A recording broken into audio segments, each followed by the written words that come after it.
We are back in 817. Man, I am so excited to talk with you, Jimmy. I know you're going out on the open road this weekend, so we're sitting here on a lovely Friday evening, about to have some special guests.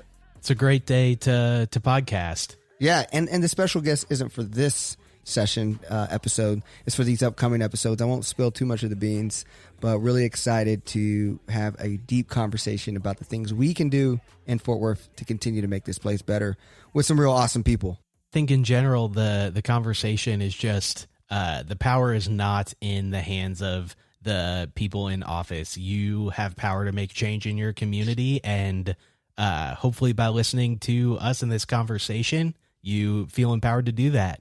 You know, the Fort Worth area added more than 15,000 jobs through the city economic development incentive. Now, this was focused on the incentive program that the city put on for companies to come to Fort Worth to extend higher paying jobs, included private investments totaling of $4.6 billion. Of the incentive program, there was roughly 15,357 new jobs created. More than 6,700 stayed in Fort Worth, which is cool. However, only 1,468 of those were in the loop of Fort Worth, meaning the city limits. Chamber of Commerce, however, Jimmy, said that they estimated a total of 50,000 jobs were added this year. That included high-skilled positions in biotechnology, aviation, transportation, automation, and healthcare. So, I mean, we all kind of already knew Fort Worth was the place to be and the place that's booming. What is your take, though, on the numbers? Yeah, I think it's a big thing. They were expecting companies seeking incentives committed to spending a little under $9.5 million on construction costs in Fort Worth businesses, but ended up spending more than $31.3 million, which means that we are growing faster than we planned to, which is an awesome problem to have. I think this points to Robert Stearns and the Chamber of Commerce doing a lot of the right things to incentivize companies to come here. I do wish that maybe a little more was happening inside of the Loop 820. Obviously, Alliance is blowing up right now with companies, and so I'm sure that a lot of this investment ended up being out there.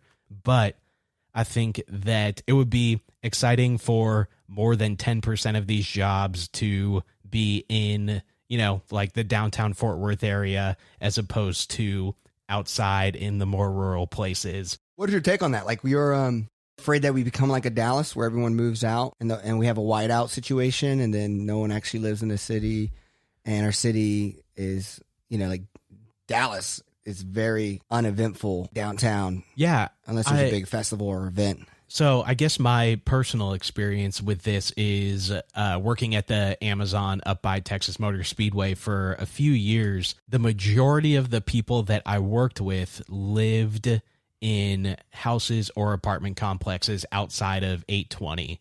There was really only a small handful of us that were actually in the city. And so while these are jobs and economic development for North Texas and for the county, they spent the majority of their time and money in the suburbs. And so I don't think that we will ever get to that extent. I think that the thing that happened with Dallas and could happen with Fort Worth is that we do have all of this space outside of the city.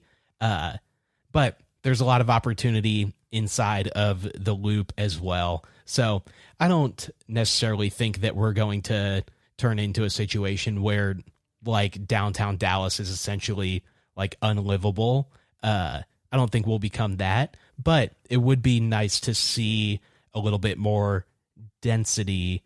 And I think that is a check mark towards long-term growth. Yeah. And if you look at Southside becoming like our Deep Ellum, it weirdly fits, I feel, better in our downtown, where I feel like even if you're in Deep Ellum and you're technically in downtown Dallas, it still kind of feels away from the skyline. Yeah. So I feel like how our neighborhoods are placed around the city, it's a little bit more comfort-based, kind of packed in.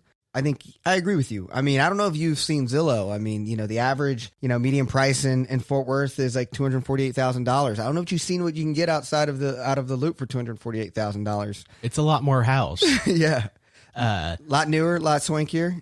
I have some friends doing it. I have some friends moving to Keller, and I have a friend even from like Wichita Falls saying his company's trying to find a headquarters down here, and they're gonna hopefully be like living in Keller, but the address is close enough to be a Fort Worth address.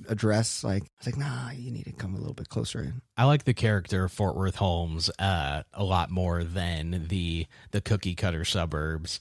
But one bigger negative thing from the article is that although Fort Worth exceeded goals as far as total investment, they missed the mark when it comes to minority and female owned companies. Robert Stearns did mention that they recognize this and they know that long term there is work to do. They think that they're on the right track, but it would be nice to see a lot more intention and focus put into that as opposed to just economic growth as a whole. Yeah, I mean, that shouldn't be difficult.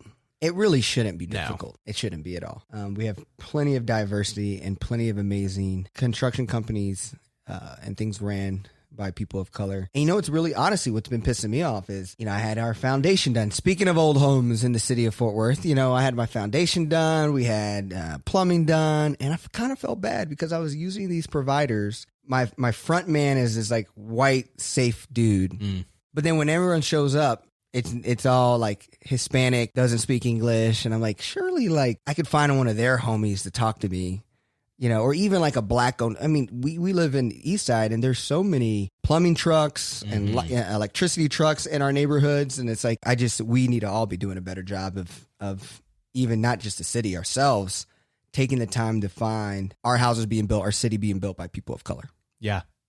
So. Well, that's that, man. Let's hit some things from last week that is kind of coming up. We were talking about the school board meeting. All 10 hours of it, is as long as watching, I don't know, Lord of the Rings. Yeah, the extended edition trilogy.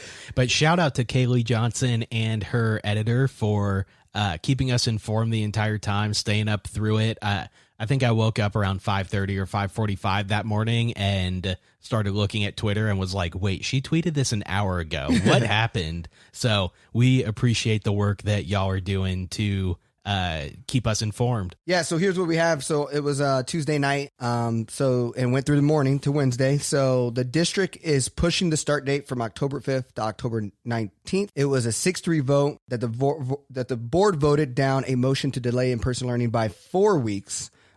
So everyone was in favor for 2. So I don't know how you feel about it. I mean, personally, I feel like it was a lukewarm decision.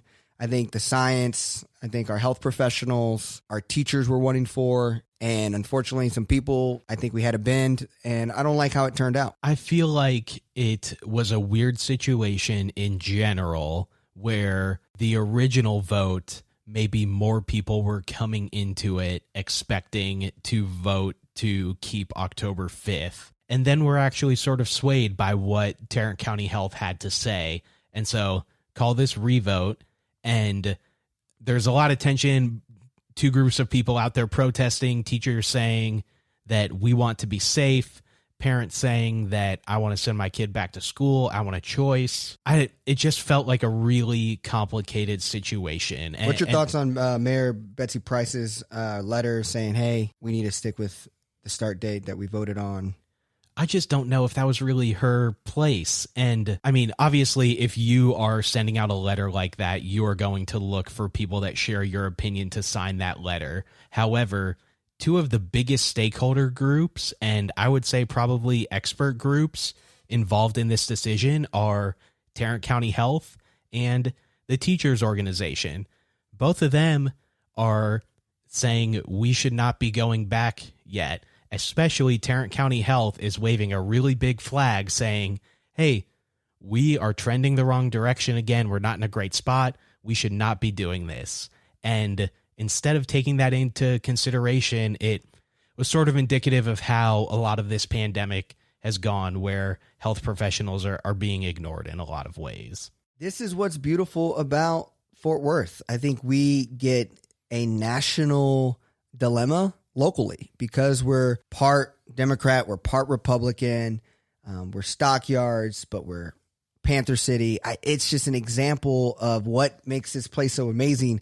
And to me, it's like, how much, I guess, can you handle of the other side? And I think Mayor Betsy Price is a great kind of icon of Fort Worth. I think we're now kind of maturing out of that, but she has been a great icon and has that thing about Fort Worth, like where it's like the parts you don't like, but yet it's also like it reminds you of home. So it's like this weird energy, but I just thought this was a kind of she pulled one from her mentor, Donald Trump. You know, I feel like she created division rather than bringing unity. And I think the real narrative should be for both school leadership and for cities and families is that it's not about we're picking between virtual or we're picking between in person. It's actually we're picking to go through this tough situation and build a new way of school, a futuristic school that takes the benefits of virtual and implements it with in person. And I had the opportunity to talk to a CFO at the Tulsa Public Schools and talk about money. And and the way he frames it, and I hope this is how Fort Worth is framing it, is like all this money spent on Google Chromebooks and hotspots weren't just expenses that we did to solve a short-term problem. Hopefully it's a part of our long-term strategy. And so right now we're in a classic innovator's dilemma. It's where, all right, we need a change. We have to adapt, but now it's hard. So now we want to go back. And then now we're sitting at the decision where do we persevere and grow through this? And I think if we would have picked another 2 weeks, the growth curve on our systems, what we would have innovated, how we would have implemented virtual more into our in-person process when we get back to normal school in 2021, I think we would actually come out better in those 2 weeks. And so I do think it's an important miss opportunity from an innovation side. Yeah, and you saying the hotspots just sort of rang a bell in my head of places that we have traveled where there is free public Wi-Fi anywhere you go in the city. Sydney and Melbourne, Australia, multiple of the major cities in New Zealand, even many smaller towns up in the Northwest, Whitefish, Montana, anywhere you went in their public, like downtown area, there was free Wi-Fi. Like, I think that is something that cities could and should be investing in to make something like virtual learning options more accessible. But I feel like this decision was a compromise trying to appease both sides when right now we are needing like win-win decisions. It was basically saying like, okay, teachers, we're not going to give you full classrooms from October 5th to October 19th. But to the other side, we're going to allow the space for who you say you're trying to champion. It seems pretty thinly veiled that this is more of a ruse, but if you're trying to champion at-risk kids that need to get back to school, we'll allow a transition period for them from the 5th through the 19th. Yeah. So it just felt like trying to make too many parties happy, which ends up leaving nobody with a great decision. And we have to understand that it took a pandemic for us to buy 40,000 Chromebooks or whatever, right? And I'm not saying that was an amazing achievement, but our kids, black and brown kids who went home to have to do homework and schoolwork, had those same problems before we were all shut down. Mm-hmm. And that's what we're missing here is that what we have invested in from a digital side has been needed years ago. Like it took the pandemic to realize we invested, but now my hope is, and that's where the positive narrative needs to be more around. And I know it's because we're all being dealt with like short-term anxiety, but the long-term here is that the future of school is, hey, if my kid is sick, can they not attend class virtually and not get a misattendance? Right. If my kid is on a sports tournament and they're going to be out for 3 days, why do we have to make up the work when they could just log in and do the work? It is a blend that I think we should be building a comprehensive learning model rather than making it versus virtual learning model or in person. It is that blend of the both that we should be all coming together. And so that's where I see where like the parents are all about choice, because I think what the more proper word to stay from making it about equity is more about flexible. Because if you use the word flexibility, then you're being empathetic for people who can't make certain choices that you might be able to make. Right. So, but we'll see. I mean, we're getting there, and this is a problem all across the country. And when you deal with a lot of students and a lot of families, I can't imagine just how hard this is to get right. Yeah, 100% agree with that. And I think that the school board has done a good job communicating, trying to be open about their decision-making process. I mean, they're holding 7 and 10 hour meetings to listen to everybody who wants to have a say and to thoroughly discuss everything going on.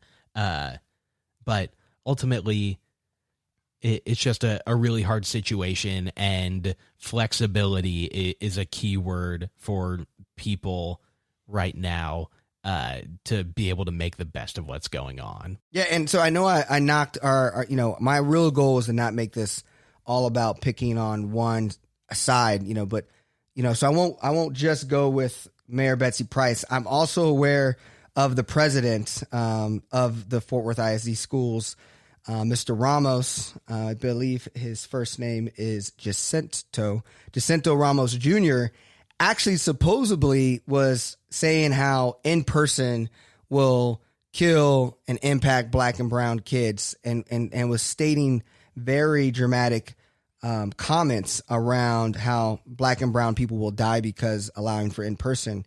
Yet supposedly people have identified that he was at the Cowboys home opener with his son, attending the game. And that's those optics right there. And that's, and we gotta, those optics. And then also he then shows up at the board meeting wearing a Dallas Cowboys mask on Zoom with hundreds of people. So, come on, man. Yeah. Like the things you're saying are not incorrect. Like, this has obviously impacted black and brown communities significantly more than white communities. However, you can't run around spreading disunity and statements like that while using your privilege to go to a sporting event that you should not be at. Like, based off of what you say. Based off what you say. One, like, item number one is nobody should be at any sporting events. Like, bad move, NFL. 2, you specifically in your role should not be there when you are preaching public health over the sacrifices that people are having to make. Like, come on. Yeah. So we're all acting crazy sometimes. And when we get into our little box and we think we can act and just say these words and then go back to the middle where we realize that, oh, no one will really care. So we got to our actions have to speak and represent what we say. And so that's that accountability to both you, Mayor Betsy Price, and Mr. Ramos. Teachers, we feel for you. We hope that this is not causing you undue anxiety. We hope you're safe. Students, parents, please tell your students to listen to their teachers and follow the orders that are in place to keep people safe. I think we hit that one, dead. So I think we can go to the next one. I'm really excited. I mean, we've been waiting for this story when they kind of teased the story on Star Telegram. Shout out Star Telegram just for continue to do great journalism.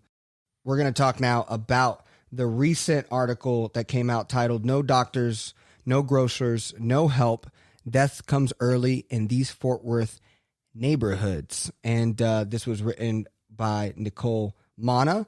And what we have here is that it was basically based off of a deeper, she definitely did deeper journalism on this, but it all was inspired by a study released in 2019 that found that residents in 76104 zip codes has a lowest life expectancy in the state, all right, in the state of Texas, all right, at 66.7 years, almost 12 years younger than the national average.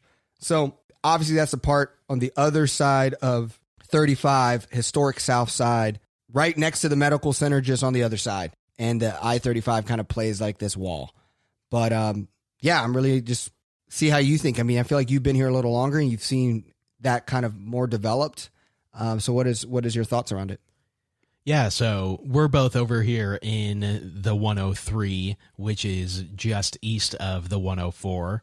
And it has a really similar makeup. If you Google grocery store, you get Town Talk, which if you don't know what Town Talk is, it is an overstock, essentially secondhand grocery store. And then you get a bunch of corner stores. Save a lot. Where, I mean, we are truly a food desert over here. Really interesting to see.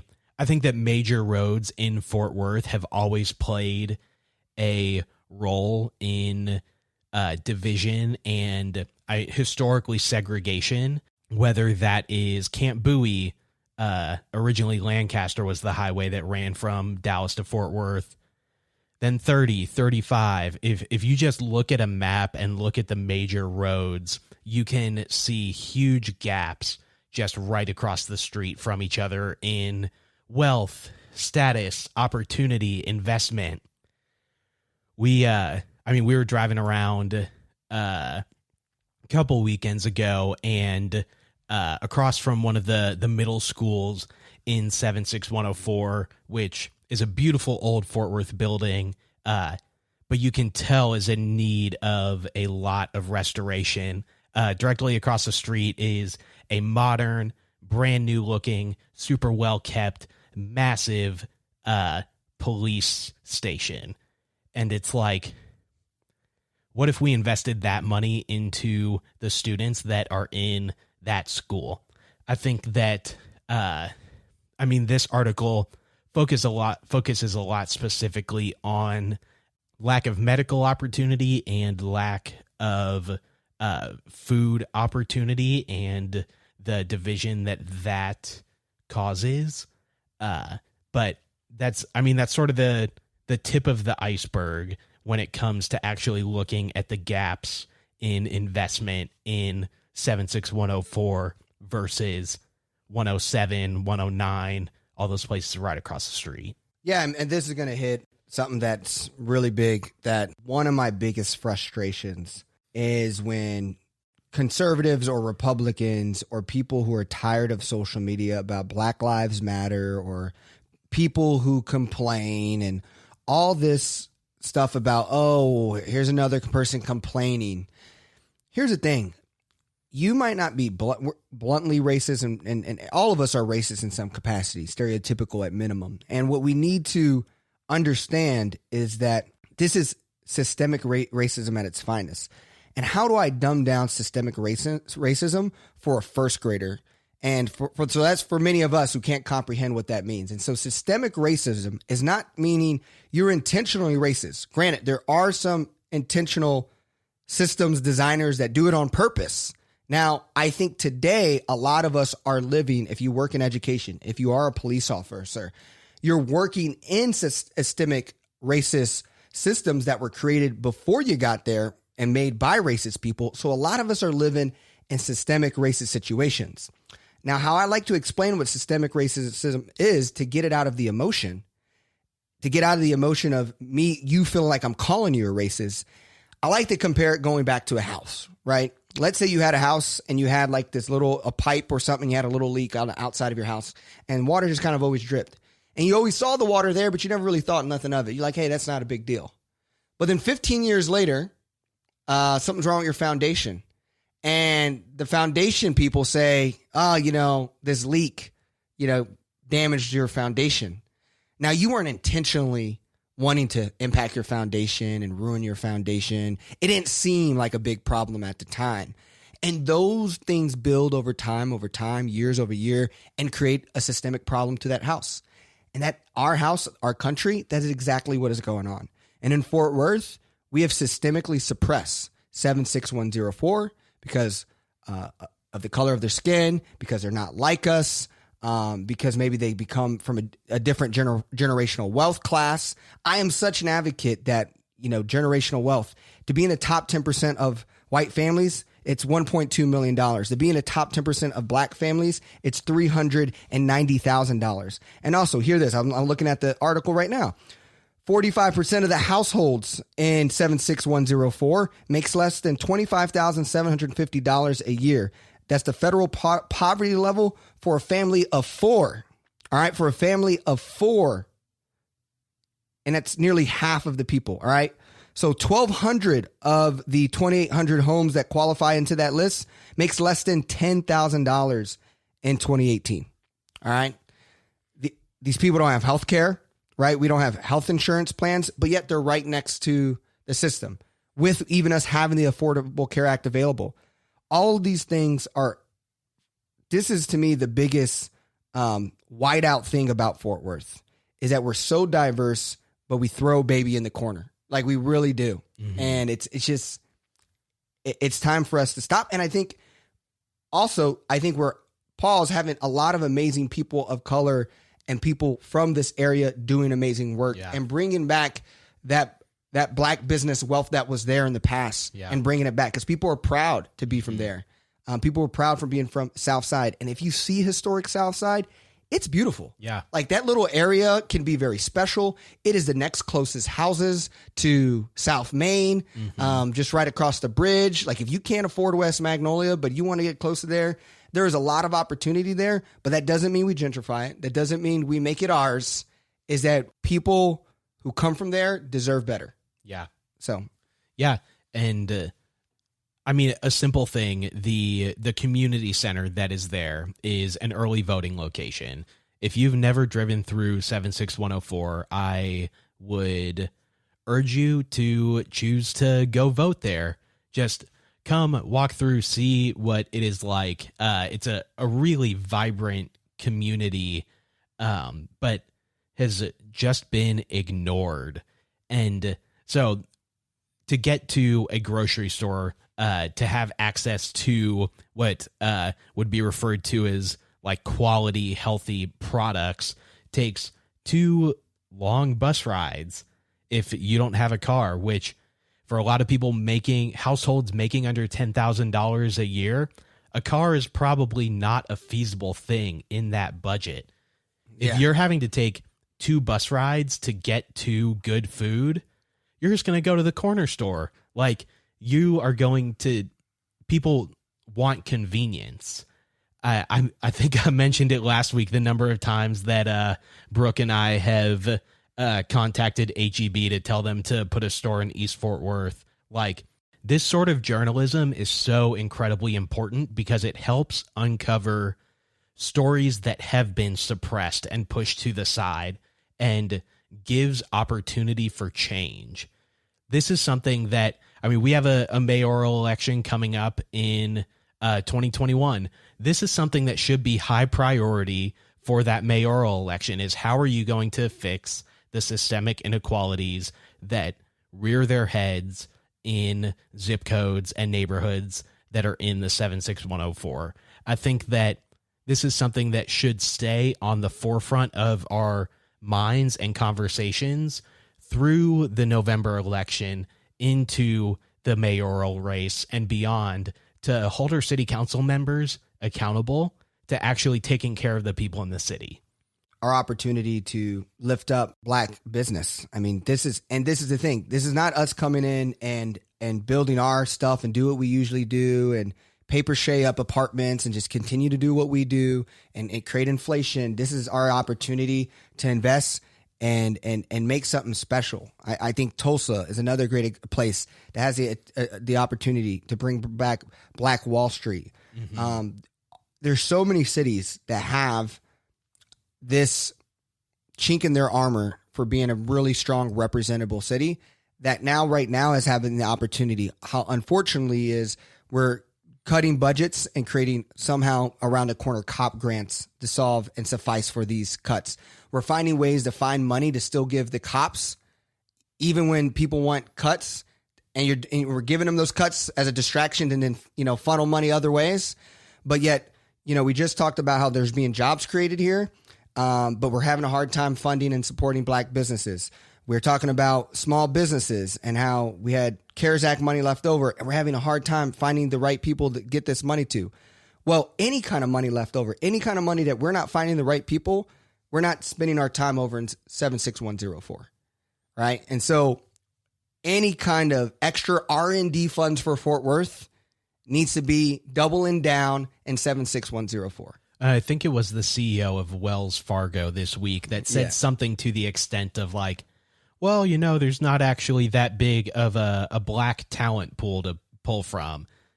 That's not true. The issue is that you don't have the systems and people in place to recruit and train and develop that talent that is there. That's the same thing that applies here.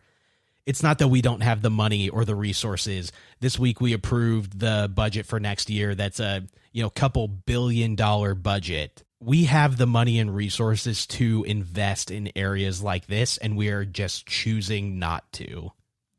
Yeah, so highly recommend to read the complete report. She's also continuing to profile the people that she interviewed for the story on Twitter. So I would go onto Twitter, follow Nicole Manna, and make sure you are following along for the information that she continues to put out. One thing she shared today was sort of a blueprint for how to get a clinic into that area from a neighborhood in Dallas where a few doctors saw a problem that was very similar to this and went in, established a clinic, and are working towards helping fix it. That's the kind of proactive action that we have to be taking to fix the systemic problems that are really exposed in an article like this. Yeah, 3,205 working physicians in Tarrant County, yet 3 neighborhoods have no urgent care centers or clinics. The neighborhoods have no pharmacies either. And they're basically in the 76104 area. Yeah, go visit Mama E's, Los Tacoaches, the Juneteenth Museum that is over there. That looked really cool. Like, go patron these places, and I think that getting to know the people in these communities will go a long way towards helping bridge this gap. Yeah. So on to the next kind of thing is our wins and losses. So I'm going to let you jump into your wins and losses for the week. My win for this week is Fort Worth is getting its first community fridge. This is an exciting thing. It's from an organization called Funky Town Fridges that has been inspired by seeing this done in a few other cities. It will be housed in Greenhouse 817 on South Main, and it is essentially a take what you need, leave what you can type of system to help people in the current climate have access to food. I think this is a really great, really cool thing that hopefully could spark communal outreach in neighborhoods. I think that this would be really awesome to see popping up in every neighborhood as a way to be taking care of each other. They are stocking it. If you're listening to this Monday, they stocked it this past weekend. Roll through Greenhouse 817, see what it's about, and reach out and see what it would look like to host something like that in your neighborhood as well. Yeah, and so let me make sure I get this right. So you can go in and place things into the fridge, basically? Yeah. Now, do they then go somewhere with it, or is it kind of like a community library at a neighborhood where the books kind of stay there and you got to go back to the books? More like a community library. So yeah. They're starting with a stocking party to get it stocked up, and then it will permanently live in Greenhouse 817 to allow people to come and take what they need, or for people to come and leave when they can. Yeah, I mean, my thing there is like this is based in Southside, like South Main. Yeah, so I mean, like, so challenge here, like this is a great example with what article we just did, where I want to push back a little bit. Is one, I think the design, I think the swankiness of this is all super dope, and I think it's a perfect place to pit something like this for people who have the funds to invest and pit quality goods, resources into the refrigerator.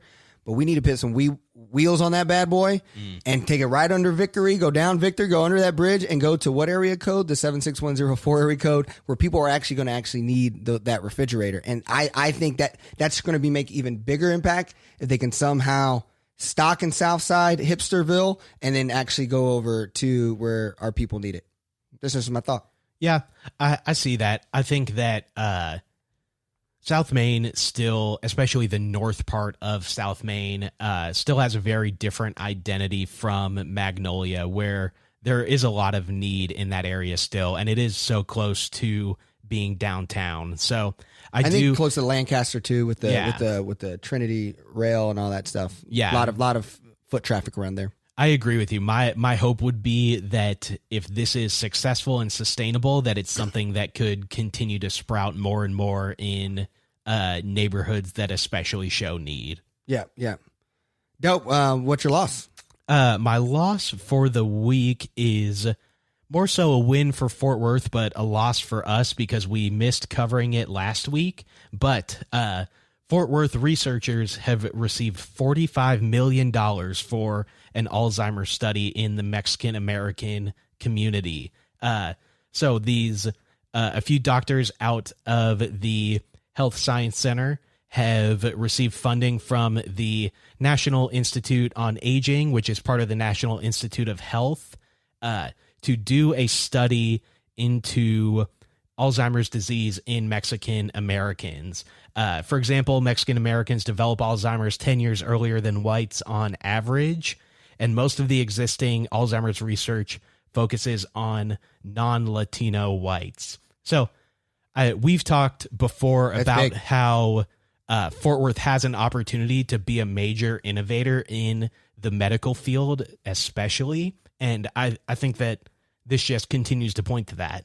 Yeah, and where we're actually going to do one of our, not the partnership where we're doing the interview. I guess we could pin it all up. I mean, yeah, we're going to be so we're going to be doing a 2-part kind of podcast series with Innovate Fort Worth, which is another podcast that's housed in the Health Science Center, and their whole focus is around interviewing the innovators in our community, which a lot of us really have zero understanding of. Like, even though that we're the 13th largest ranked city in the country, we're actually 40th in investing in new ideas and innovation, 40th in new investing. So we're going to talk about that issue, and we're going to talk about how we're missing things like this incredible work that's being done around Alzheimer's.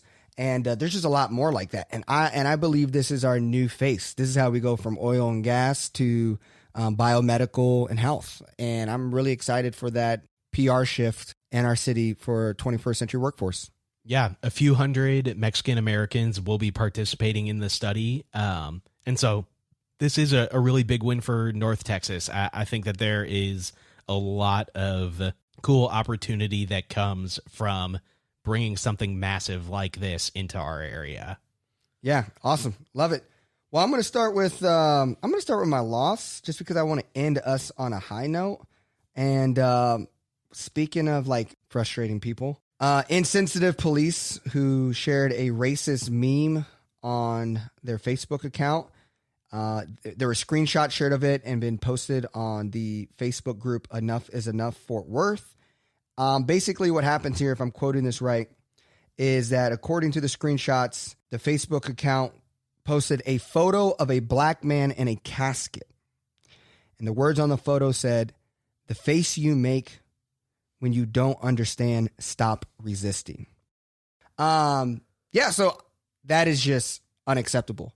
Well, and the biggest loss of that is the police department's reaction, which was not, this individual has been terminated immediately. It was, oh, they took down the Facebook post.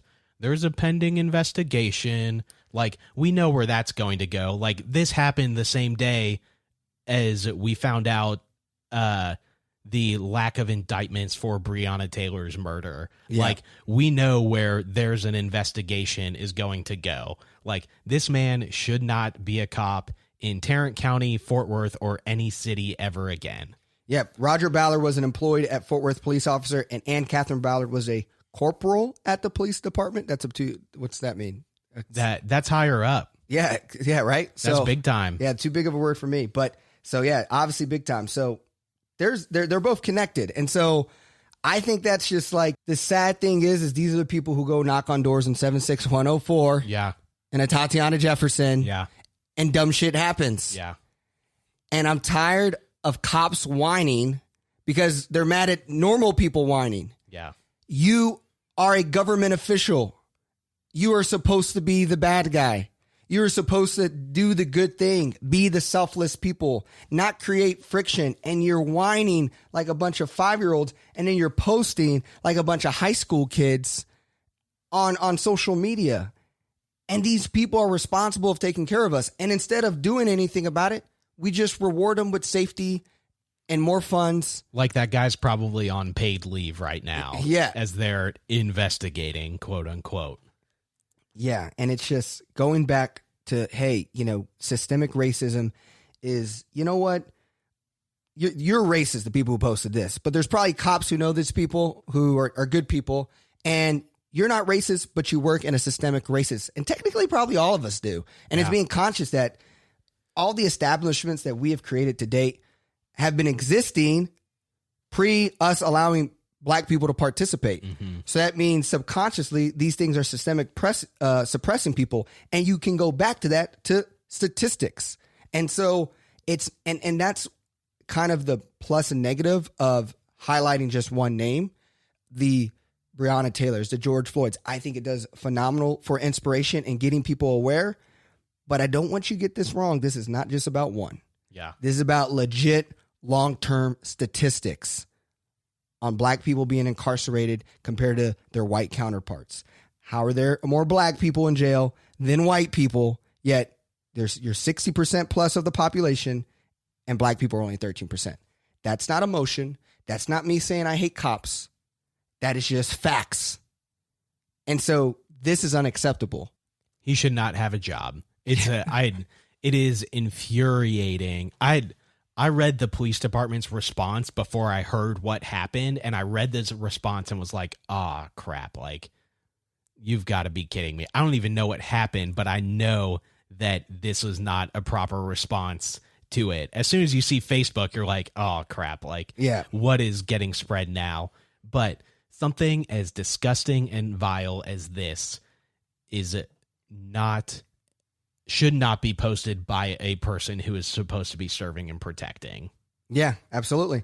So that just goes to the next big, and how we're going to end this, and what we're going to talk about often in our show is it's time to vote, people.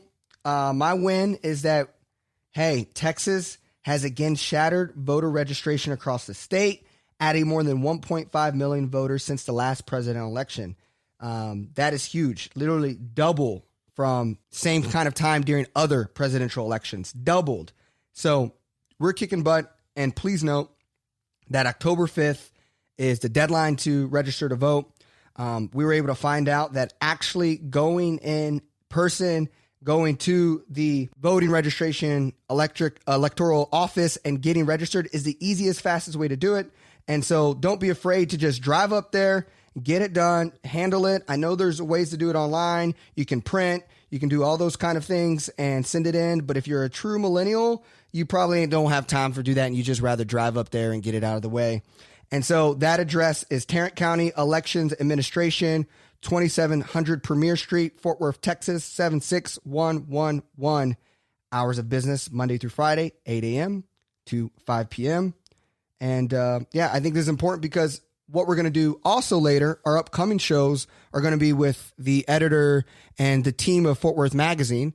And we're going to talk about 20 things that we can do to make Fort Worth even better. And voting was their number one thing. So, and they have a stat here, if I could read it to everybody, that I thought was really important. I've been sending this to all my friends who think we can't make change. It says, in a 2017 study, Fort Worth had only 6.5 eligible voters showing up at the polls. That is the second worst turnout among the 50 cities in the biggest cities in the country, only defeating Dallas. Okay.